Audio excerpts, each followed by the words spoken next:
You wanted the best. You've got the best podcast, the hottest podcast in the world. The Chris Voss Show, the preeminent podcast with guests so smart you may experience serious brain bleed. The CEOs, authors, thought leaders, visionaries, and motivators. Get ready. Strap yourself in. Keep your hands, arms, and legs inside the vehicle at all times, because you're about to go on a monster education roller coaster with your brain. Now, here's your host, Chris Voss. Hi, folks. It's Voss here from thechrisvossshow.com. There you go. When the Iron Lady sings it, it's way better than I had to do for the first 15 years of this show. So I hope you enjoy the Iron Lady from the Bugs Bunny comic. That's what I imagine when we put that bit together. And after 14 years of my audience hearing me sing it, I think they'd had enough. At least I'd had enough. So welcome to the big show, my family and friends. We certainly appreciate you guys being here. The Chris Voss Show family is a family that loves you, but doesn't judge you, at least not as harsh as your mother-in-law. She never liked you anyway, and she wanted her daughter to marry Bob. So try and do better. But if you want to win her over, refer to the show. Go to goodreads.com/Chris Voss, LinkedIn.com/Chris Voss. Subscribe to the big LinkedIn newsletter that grows like a weed, and the 130,000 group over on LinkedIn. Chris Voss 1 on the TikTok at chrisvossfacebook.com. As always, we're bringing the smartest people, the billionaires, the CEOs, Pulitzer Prize winners. We'd have governors on the show. Now we have a state representative. I think we have multiple state representatives on the show.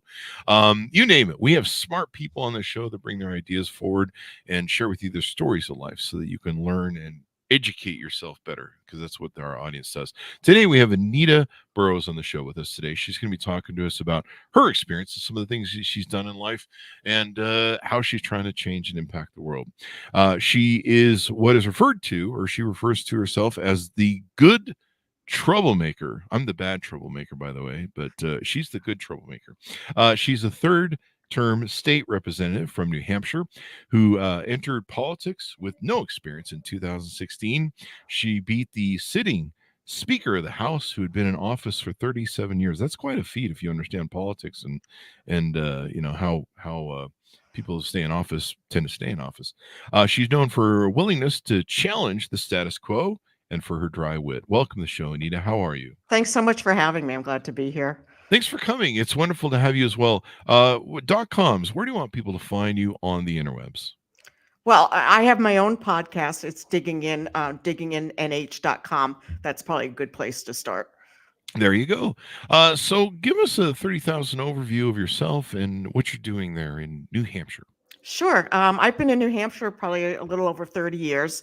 My husband dragged me here from the Boston area, kicking and screaming, but I love it here now. And after the 2016 election, I'll be frank, after Donald Trump won, I was pretty upset. I don't drink. I rarely drink. But the next day I said to my husband, please take me to the nearest bar. And I got the biggest margarita I could possibly find. And after I was hungover the next day, I said, well, I can either do something constructive or I can drink for 4 years. So I decided to go the constructive route. And I decided to run for office, which shocked even myself. Decided to run for state representative. And this is the great thing about our democracy, is that almost anyone can run. I think there's some age limits to certain things, but almost anyone can run. People can be participants. You know, we've talked about this before on the show. The greatest thing about our democracy is that we're all the stewards of its care, and we shall think about that and sit down and read the Constitution. And I always advise people to read the Federalist Papers as well, because you can really see the arc of the shaping of the Constitution, the thinking that went through behind it. So tell us, how did you ended up beating the Speaker of the House? I did. This is quite the journey. Tell us, how you went through this process of winning office and it was actually a fairly simple strategy, which is which the speaker did not do, which is that I canvassed. I went to house after house after house.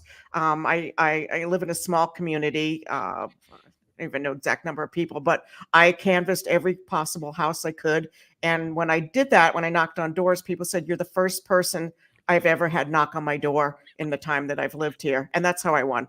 There you go. And that's the beauty of our democracy. Once again, going, getting out there and the grassroots being the people who want to who want to take in, they want to be listened to, they want to be represented, if I can learn to speak, and so that's really great. And there we saw a lot of that activism of from the Donald Trump era, and I imagine throughout our democracy, where people get sick of the status quo, they get sick of some of the log jamming in Congress and stuff. And so tell us, what you did was is kind of tantamount to what we talk about a lot on the show with entrepreneurism. I'm sure there was a lot of people just like an entrepreneur who said, "Oh, you can't do that. You can't overthrow a speaker who's been riding incumbent in office for 37 years." Did you get a lot of naysayers, and how did I you did. I did when I Yeah. started out. People said, they'd call me into their house and they said, "You're not. What? How makes you think you could possibly win?" But you know what? I think I was cocky enough to think I could actually win up. So I think you have to go into a campaign with the attitude of I'm going to win, even if it's a far fetched thing. And I was determined to win. And Mhm. I knew that my opponent, again, I'm not going to say anything negative about him. He's been a public servant for all those years. He's still a selectman, Mhm. but he didn't get out and talk to people. So that's why I won. There you go. Beauty of getting in and listening. And there was a lot of different, I think, people that were entered Congress because they went out and they worked the doors or the phones or all the things of getting out there. So tell us how you grew up. What gave you this moxie? Maybe was there any influences growing up to politics, or was politics completely new to you? It was completely new to me. Mhm, My family wasn't super political at mhm, all.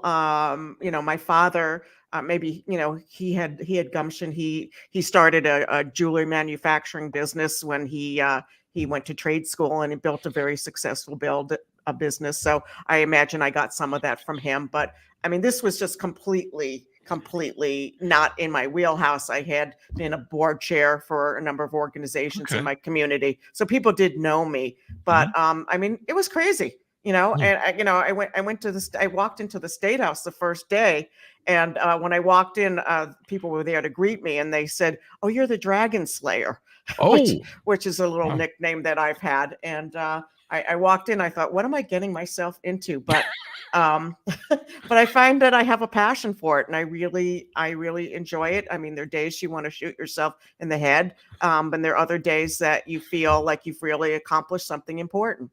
There you go. And Yeah. you're in your third term now? I am in my third term. Very good.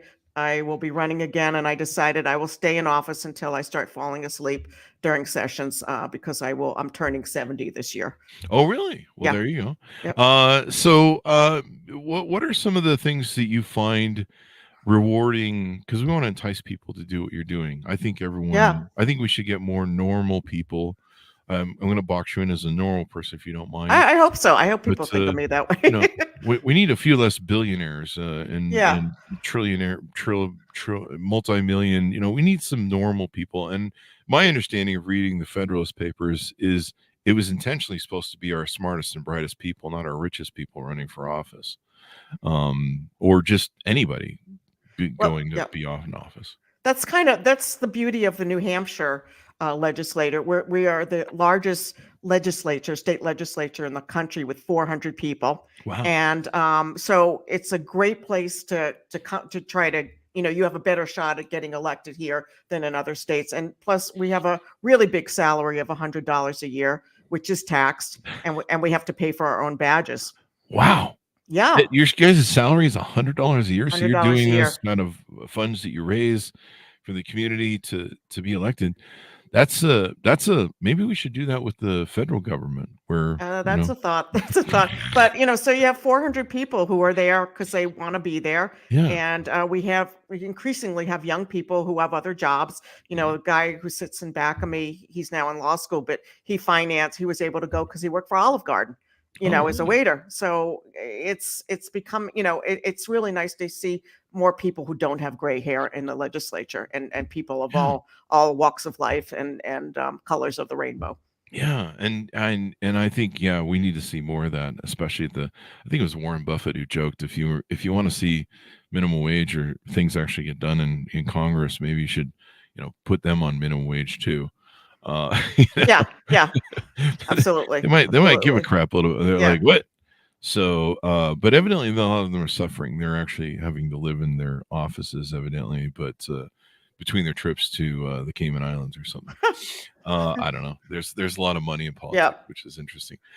So tell us about some of the things you've accomplished, maybe overcome while you've been in office, and maybe some of the challenges that you found, Okay. stepping into this sort of hornet's nest. Yeah, I would say actually the most challenging term was my second term. Mhm, And it was challenging because we had a number of extremists who were swept into office in 2020. mhm, We have a group called the Free Staters who decided to take over our government from, believe it or not, they chose New Hampshire. It was between New Hampshire and Alaska. New Hampshire won, and they mhm, decided to have they wanted 20,000 people to move here and take over the state government. And they've actually done a pretty fine job of doing that.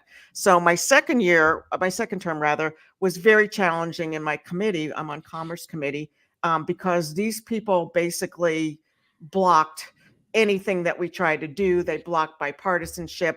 And it mhm. was a really miserable 2 years. In fact, it was so miserable that 7 out of the 10 Dems on the committee decided not to run again. Wow. So I stuck with it. A number of those people who were disruptive got booted out. Mhm. And we went from being the worst committee in the state house to, in my opinion, the best committee because we're very bipartisan committee. We like each other. We disagree on a lot of things. We sit next to each other. We talk. So it's been such a great change. I'm really, really happy to be there now. There you go. When we had, I forget the name of they used to anchor on MSNBC for a lot of years, for decades. Hardball, whoever did Hardball. It's Oh, Friday. Chris But it's Matthews. Chris Matthews. We Yeah. had Chris Matthews on Yeah. the show.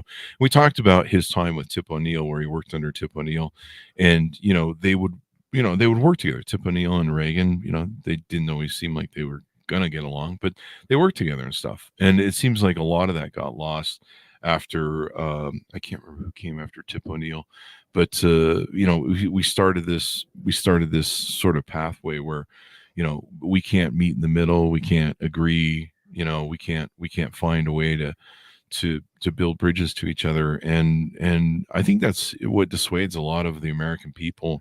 We want our legislators to work together and find resources and stuff now, but it just seems to be just complete gridlock. I mean, you saw that with Obama, where I forget the Speaker of the House at the time, but he's like, and Mitch McConnell, or like, Yeah. we're just not going to pass anything he does. Right. Right. And you're just like, seriously?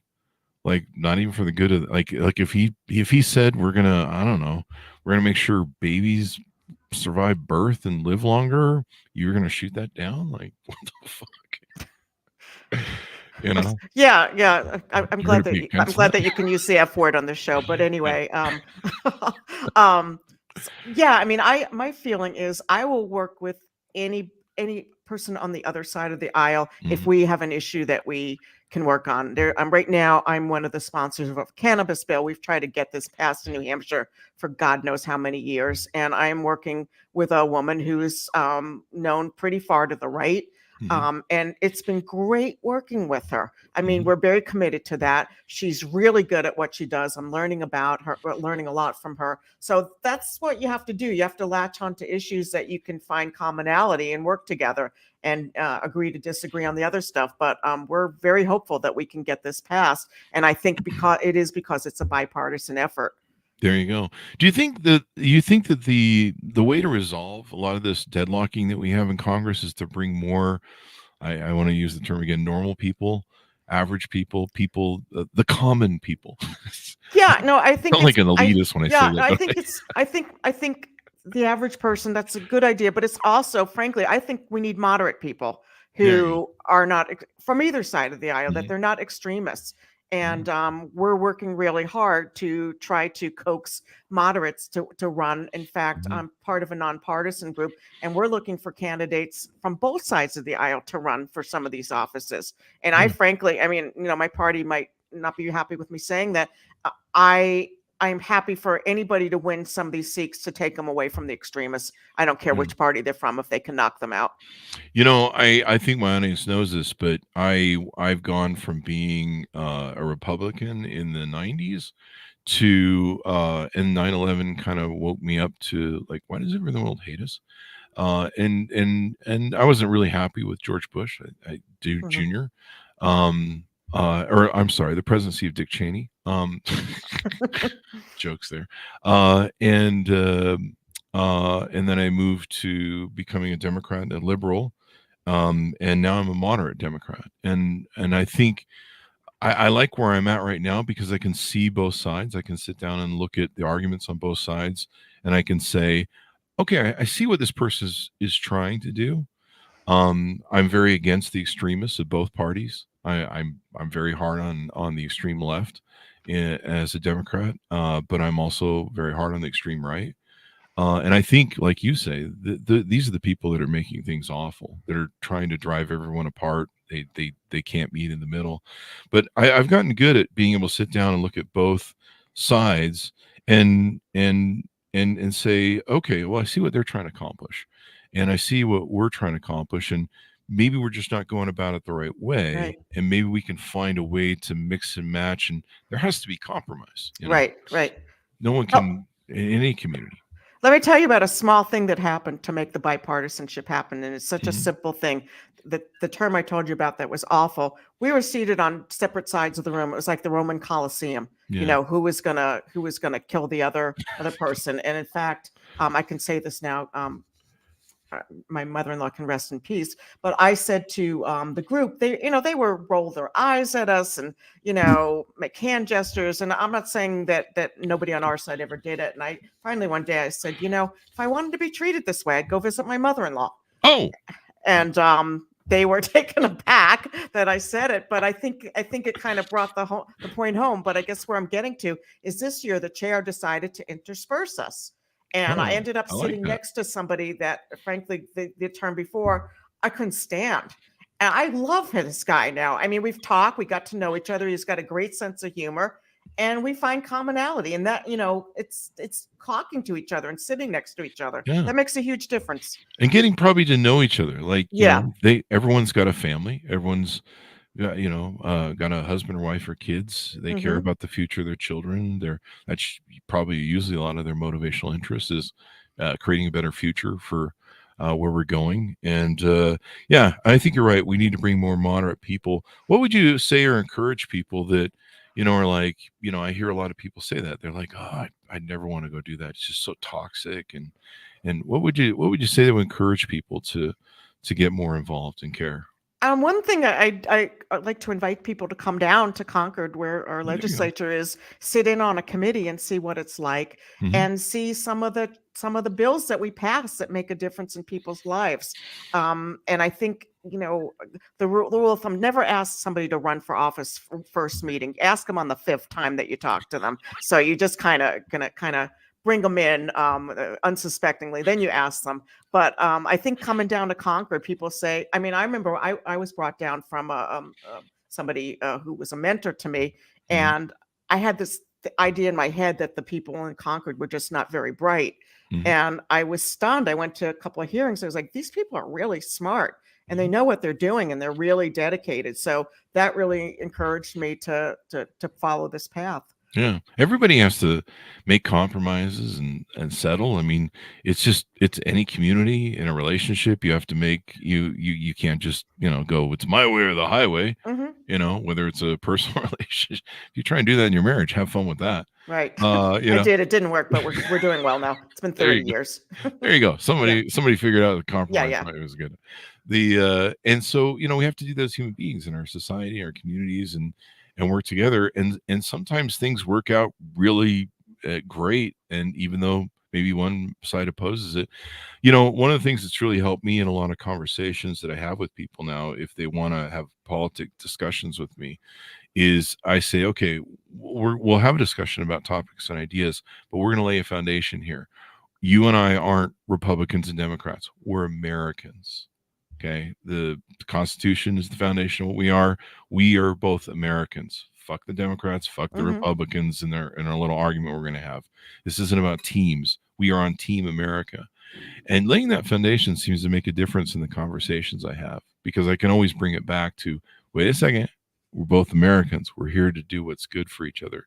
And it seems like when we set that foundation on that's really what we're about. And we used to kind of have that, it used to be us against the Russians. It used to be us against the Chinese. Now we've got Tucker Carlson over there interviewing him Right. and playing footsies with him. Right. Same thing with Viktor Orban. And if you understand what the arc of the intent is there, you understand the evil intent of it is disruptive to the American ideal. And that's what we need to remember. We're not in these opposing teams. What are some other things you're proud of accomplishing in Congress, or not in Congress, but your local a place there? Well, that I think one of the things that I feel good about my work is, again, through my Mhm. podcast, and I have a blog. I'm trying to let people know what's really going on in the state house, which is that we do have these extremists, the free staters slash Mhm. libertarians, who are trying to undermine. They're trying to minimize government, and one of the key ways that they're trying to do that in New Hampshire is through education. Yeah. And we have these things called the uh, freedom account vouchers. And what these are is that if your kid goes to private school, whether it's a religious school or if you're homeschooled, you can get up to $5,500 per kid. And Wow. that's draining money out of our public school system. Mhm. And for some of the parents who are homeschooling, there's no accountability. And other states that have that, there have been people who have taken their kids to Disney with the money, or Wow. used there was an article about some state where they bought jet skis. So this is, they are draining our public school system. And it's really frightening. Meanwhile, public school systems are, like, have different testing. I don't know if the George Bush thing's still in play, which I think was a failure. No child left behind policy. Wasn't that a complete failure? I think, if I recall rightly, it just overly tested. I think, but I mean, they're required to some sort of testing requirements. Most schools are, but somehow these voucher systems get around them. Yeah, I mean, Mm. again, with and some of the money, some of the people who are getting them were already in private school. So why are we giving them assistance for something they were Mm. already able to do? I Yeah. mean, and I'll just tell you a quick story in my county. Some of these folks who were in county government were able to sell a historic courthouse that was probably worth about 250,000. They sold it to $1 to a charter school with religious ties. Wow. $1. Wow. So they're really good at what they do, and we're really doing our best to let people know in the state what's going on. There you go. And you have to understand, or people need to understand, the darkness that goes behind this, because it's extremist right wing religious based and what it's up to. Betsy DeVos's Center for National Policy Right. is one of the evil hands behind this, and of course she's made her billions off of private schooling. But it's even darker in the intent of what they want. They want a Calvinistic sort of religious. They want Bibles on every corner, and they want the Constitution thrown out in replacement of the Bible. We've had several authors that have documented the Center for National Policy and the 250 little evil underlings of that organization that it umbrellas, and what their intent is to do. And their intent is to overthrow the U.S. government and turn it Right. into a theocracy and not Right. democracy. And with these people, they call them government schools. They're trying to, in some way, put them out of business. And the Yeah. charter school I just told you about is affiliated with Betsy DeVos, Yeah. and Hillsdale College, which is a right wing. I guess you're familiar with it. You're laughing. Really? Is a right wing Christian school, and those are the ones who are moving into this charter school. Yeah. And what a lot of people don't realize is their intent is an American ISIS. They want a religious theocracy. Democracy will be thrown out. Everyone will be forced to read the Bible, just like ISIS forced everyone to read the Quran. Is it the Quran? Yeah. It's Friday, and for some reason my brain has stopped working. There's lots of books you can read to validate this. If you think I'm full of shit, there's lots of documentation. If you understand the whole Betsy DeVos thing, and part of it is money, and power, but part of it is the intent of their religious beliefs. which they're entitled to. Think, that's what our Constitution does. But there is a distinct separation of the church and state. Right. And for Not that, so much in New Hampshire, but and the other thing that they're doing is really scary is that they're doing their best to undermine the LGBTQ plus community. We've had a lot of anti-trans legislation, and we're really fighting hard against that because it's just horrible. It's just horrible. And plus, they use it as a cudgel to get out the vote on stuff. What a lot of people don't realize, and you can go back through this through numerous authors we've on the show, with the Betsy DeVos organization, her father, where this all started with Nixon, and the great Southern, God, what was it called? The Great Southern Strategy, and they tested everything they could to get out the vote, to get people to come out and vote for Republicans. They tested everything. The only thing that worked was abortion. And so they have been pounding abortion up until the time they overturned Roe versus Wade recently. And part of the strategy has been stacking the court so that they can get what they want with either religious principles or the abortion issue. Well, the reason that no legislator has ever presented legislation to curtail abortion is because they knew it was the only way to get out the vote. And so now they're kind of stuck because the dog caught the car, and now the dog doesn't know what to do with the car once it caught it, and they're stuck. So the only way they can really get out the vote now is to pull the LGBTQ stuff, and your kids are being taught to be gay in schools, when really they want American ISIS of theocracy, and the Constitution thrown out, and the rules of the land will be the Bible. So if you think ISIS was not really cool and all those other folks over there, it's just American ISIS when you really understand the evil intent behind it and the agenda. No, absolutely. So, we're living the dream here in New Hampshire, and we actually just in the House anyway. We got a bill to fail that even Texas said was too extreme. If you can imagine that, they were trying to get that passed. Yeah, and they're the ones who are always trying to leave the US government. Yeah. So that was a good win. But because we're so close in numbers, 400 people, our majority is decided every day, depending on who comes in, and they'll even call people up and say, "We're going to send a cab for you. Get your butt in here." I mean, both sides are doing it, and just we need your vote. So we're all really, most of us are very careful about making sure we're there to vote. What a lot of people need to realize is, when you hear this thing where we need to minimize state and federal government, this is illiberalism that comes that was largely espoused under the Reagan administration, and what Reagan wanted to do: destroy the U.S. government, make it so that basically we'd be at the whim of capitalism and whatever Elon Musk wants to do this week, and screw unions and all the stuff that they did that was very illiberal, that took away rights of people, in fact encouraging jobs to ship to China, and to destroy the unions. And so if people will go read books and understand what illiberalism is, this is the same sort of thing. And the reason that billionaires and multimillionaires are funding this sort of movement to minimize state and federal government, because they don't want regulations. You can see it when Elon Musk talks about, these people want to be able to pollute like it's 1970.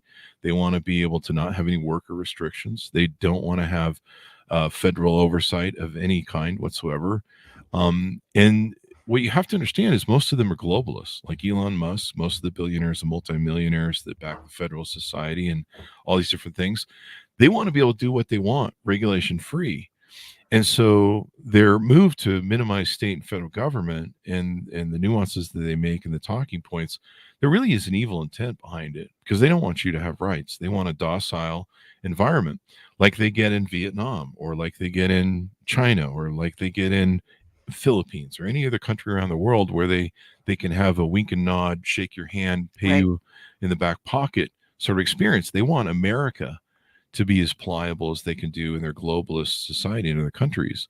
You have to realize that they really don't have your best interests at heart as normal Americans. It's interesting, Chris. There's right now, I told you about the cannabis issue, and learning through the process how much big business and big bucks is involved in trying to shape the cannabis industry, what it's going to be in New Hampshire, so that they can get a hold of it. And the big fish want to keep the little fish out, and they want to create a monopoly. So it's been really interesting to follow that and doing what we can to prevent that from happening. But it's hard when you're dealing with people with that kind of power. And I don't know if if you're having the same thing like San Francisco and other states had, California had, where it was actually the prison and police unions that keep jobs from putting people in jail for cannabis, fought the hardest and spent the most money to fight legalizing cannabis. Wow. You guys having Wow. that there? No, haven't seen Huh. that. What I'm really confused as to why our governor has been so reluctant to sign cannabis, Governor Sununu, into law. But we're really trying to pass it now because if he's willing to sign something, it's a crapshoot. We can either wait till we get a perfect system without these big business people, or we can try to pass something now. Yeah. And we feel this is the window. Let's go for it, because it's, who knows who's going to come into office after he leaves. Yeah, and it's always about big money and big money influence. The prescription drug makers don't want it. I remember when Vegas, or it was Nevada, actually legalized cannabis. I drink in vodka pretty heavily for about 20 years, and I can tell you that the things you will do on vodka or alcohol are far worse than you would ever do on cannabis. Right. And right. I never really got into pot until it was legalized. Wow, what a difference it made. And I went from someone who was consuming bottles of Tylenol Wow. for pain in my old age and probably for a few hangovers, but consuming lots of Tylenol, which isn't good for you, by the way, folks. I'll get sued, but what the hell. But it's documented for a while. But I went from that to cannabis, and I had for decades had all my friends go, you should try it. It's really great for pain. And, people with PTSD and other health related issues, cancer and stuff, they started giving them cannabis, and like, it really helps. And I'm like, no, you're just really high, because I can tell you vodka helps, but I'm just really drunk. And I'm like, sure, okay, whatever you tell yourself for that little drug there. But no, man, that stuff is, I remember going into my medicine cabinet one time in the bathroom, and I'm like, holy crap, there's this Tylenol it's been sitting here for like 6 months now, and I haven't had to take it because the pot is so relaxing. Yeah. And so I can see why, maybe some of the lobbyists from Tylenol and Big Drug are like, yeah, we can't have that cutting interaction. I tried, my husband is always, as long as you're a legislator, do not buy cannabis while you're there, because everybody in New Hampshire is going over to Massachusetts or Maine to buy it. But so when we were in California, I said, can I please buy some here? It's legal. So he's like, yeah, go for it. So I had a gummy, and same thing. I mean, I used to get up 7 times a night. It was the first time in 20 years I slept through the night. Good baby. I mean, it was incredible. And I'm as a substitute, I'm using hemp right now, which works pretty well for me. It's legal. So, and so, I mean, it helps a lot of people with so many medical problems. It really does. It really does. Like, even my mom's tried it, and she sleeps so much better. It makes such a difference, but you can see how it's natural. And while there's a lot of small entrepreneurs that got in on it, in like places like Vegas and California, they opened it up. But there's always the people who are like you said, big money, trying to control it, manipulate it. And we live in this interesting dichotomy of America, where we have this fascination where we love rich people and we worship them, and we worship the almighty dollar. Maybe this is just a side benefit of unbridled capitalism, but I've heard that there's been research that said that one of the reasons that we really don't want to legislate so much millionaires and billionaires is because we all think we're going to be a millionaire or billionaire someday, and we're like, well, maybe we shouldn't have regulations because I'll get there someday. And I'll tell you something though. In commerce, I came in, I think, as a Democrat, being more interested in regulation than the Republicans. I've come over to realize, at least in terms of small businesses, we do a lot to get in their way. So I increasingly feel the way the Republicans do in that sense. Let's get out of their way. We have all these rules and regulations for liquor licenses. Let's get out of their way. This little restaurant get a liquor license so that they can thrive and hire people and do well. So I do believe in that less regulation is sometimes a good thing. Again, particularly for small businesses. Particularly for small businesses, Yeah, we need to yeah. get back to being Main Street have power. I've watched Main Street be diluted since the 80s. And you can see the detriment in the middle class that has faded away since Ronald Reagan era. That trickle down economics check I'm still waiting for. Right. And it's just made more people desperate, more people broke. I think you can look at society and say one of the reasons we're off the rails and flirting with fascism and authoritarianism is because people are so damn desperate and pushed to the wall financially. And that's usually how authoritarianism and fascism happens. That's how democracy dies, is people get so broke and rode down that they're willing to take anything as long as the trains will run on time until they don't. No, absolutely Yeah. agree with you on that. So we're at a dangerous point.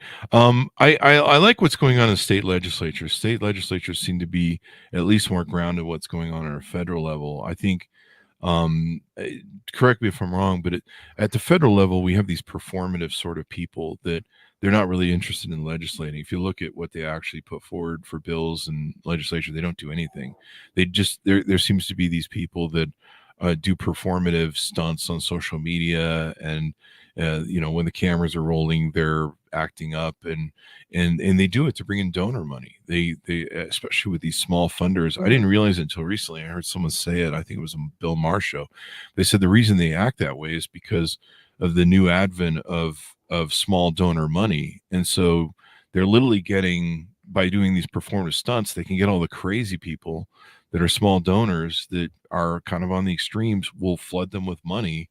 And they've learned that they can just keep hammering away at that, and it didn't really ever occur to me. And I'm like, holy crap, that makes sense. Because big money. I hadn't thought about that at all, but I think it makes sense. We have that to a lesser extreme because national media doesn't often come into our legislature unless something big is going on. So, and the other thing is, we can actually, any person legislator can put forth a bill that can get passed.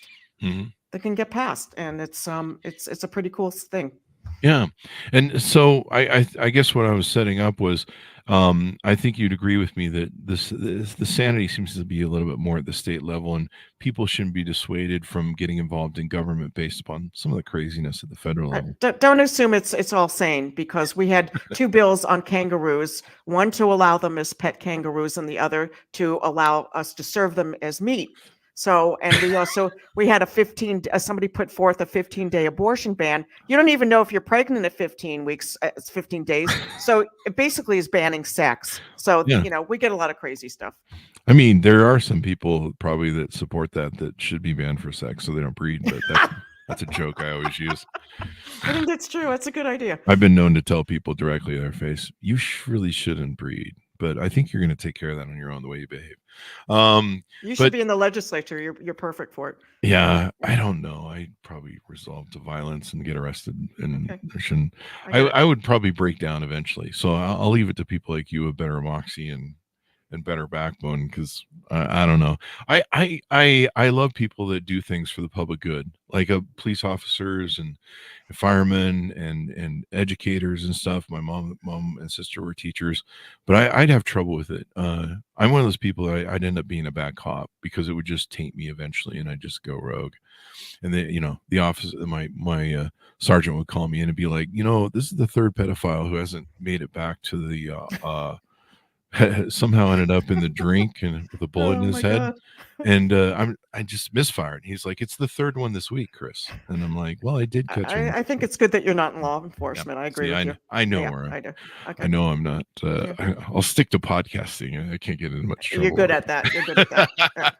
So I leave it to people like you, and I think your story encourages, or hopefully encourages, other people to get involved. And we need more people involved. I think.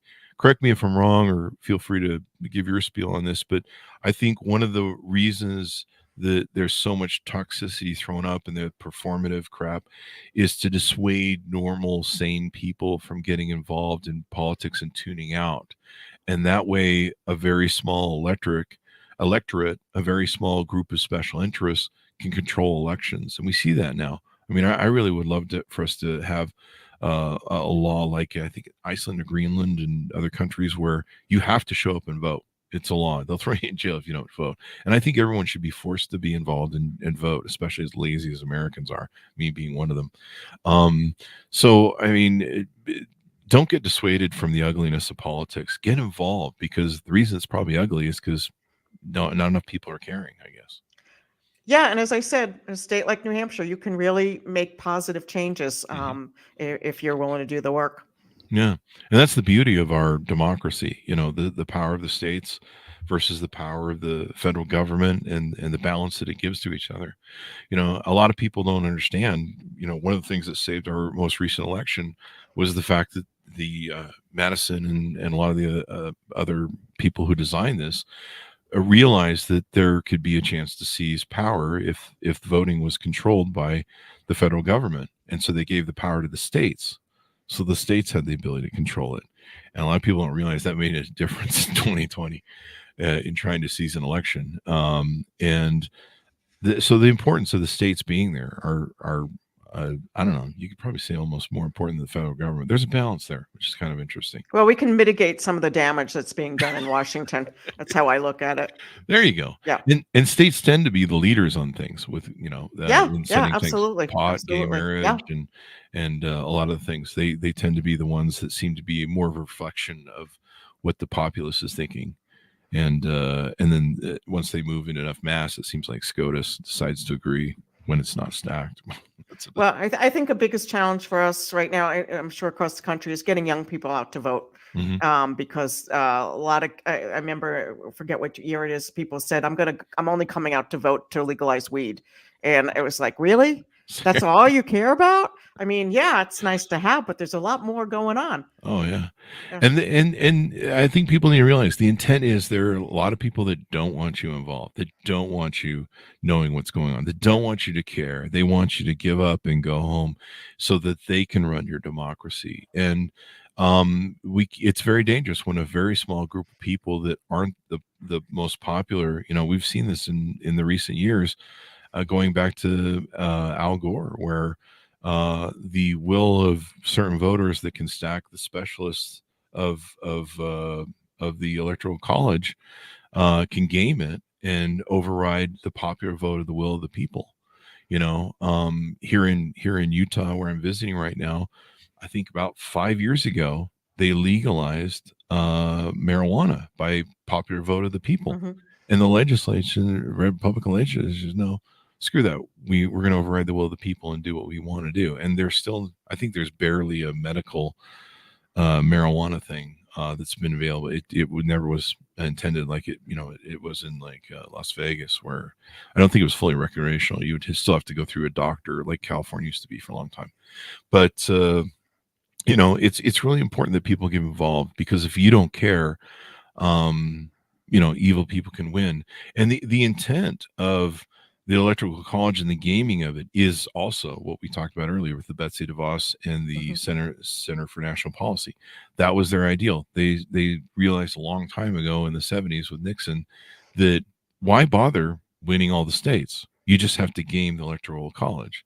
Why bother, trying to win popular ideas when you can have the Federalist Society stack and pick judges that will hopefully, if you can, you can game enough Electoral College wins and override the popular vote, that you can eventually get a stack of religious right-wing SCOTUS things, and then you can buy them with RVs and whatever you want through Citizens United rulings, and you can do whatever you want. People don't realize the billionaire intent of that is just to make a government with a docile people that can be manipulated and run any way they can, and basically enslaved, really, when it comes down to it. So that's the evil intent of it, is to make rich people richer and poor people poorer. And if you haven't been paying attention to what's going on, you can call me a liar all you want, but the stats are there. Absolutely. There you go. Any final thoughts as we go out? You said you have a blog too. I know we gave a plug to the podcast. Yeah. If you go on, you can subscribe on my website, digginginh.com. You should be able to get on, and I occasionally put my blog on Substack. I'm going to do it more regularly. There you go. Yeah. One of the things I've really enjoyed, I don't know if you've thought about this or tried this yet, but there's one guy who's really sane in the federal Congress, and he's on TikTok, and I think a couple other social media, and he has I think he's might be Republican or maybe he's Democrat.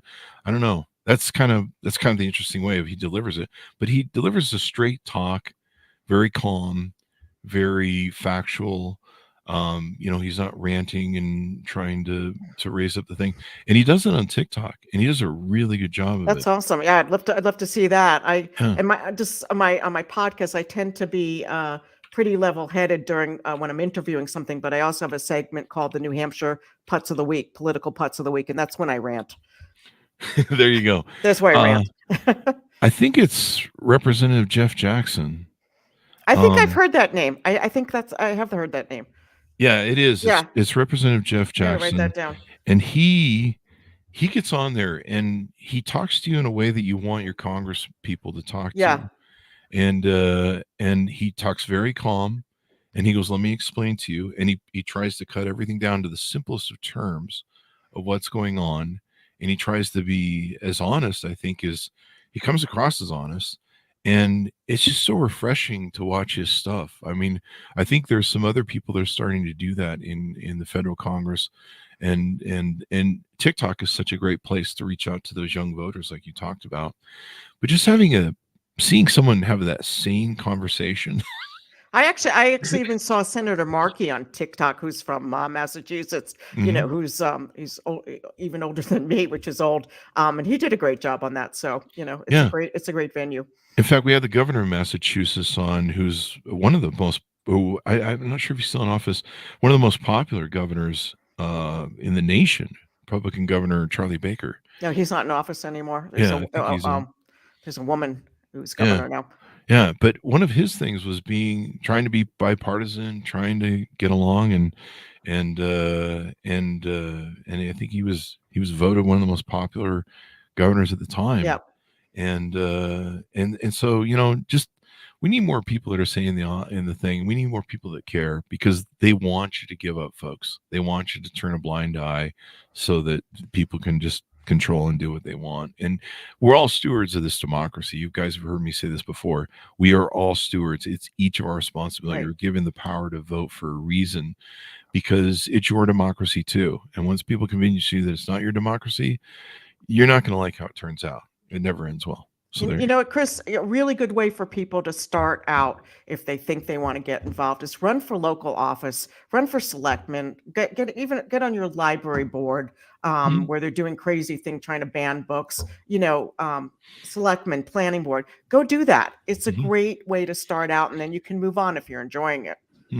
Read the Constitution too, I would say. Mhm. Read the Federalist Papers. The Federalist Papers are extraordinary to read because you see the real intent. I mean, you can read the Constitution, and it's a great document when you realize the simplicity of it and stuff. But when you go through the Federalist Papers, you really see the intent of all the designers, and like you'll hear all sorts of idiot arguments. Like somebody was arguing, I think, with me on social media the other day, and they're like, we need to get rid of the federal government just so that the state everything. I'm like, have you ever read the Federalist Papers and the explanation as to why they designed it that way? Why because they consider both arguments at the time. So there you go. The more you know, people, the more you read, the more you educate yourself. That's important. So that's why we have guests like you on the show, Anita, and everyone else, so we can try and get everybody up to level and caring. I really appreciate the opportunity to be on, Chris. I really do. There you go. Yeah. Thank you very much, Anita, for coming on. Give us your .coms one more time so we get those plugged in. Digginginnh.com is where my podcast is, and you'll be able to get it at most of the places you get your podcasts. There you go. And try to move to the middle, everyone.